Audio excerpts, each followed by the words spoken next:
বিল্লাহি মিনাশ শাইতানির রাজিম বিসমিল্লাহির রহমানির রহিম বিসমিল্লাহির রহমানির রহিম।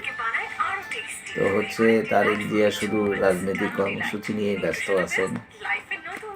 তো উনি কি নিজের ভাই আর কি কোকর কবর জিয়ারত করতে যাবেন কিনা বনানীতে, সেটা এখনো মানুষের জানা হয়নি আর কি।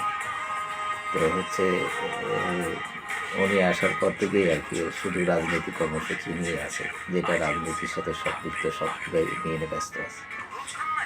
তো কোকর কবর জিয়ারত করা ওনার গেলে হচ্ছে জাতি খুশি হবে যে কোকর সাহেবের হচ্ছে বাংলাদেশের রাজনীতিতে তার কিছুগুলো অবদান আছে এবং খেলাধুলা ও অন্য ক্ষেত্রে হচ্ছে তার বেশি অবদান আছে।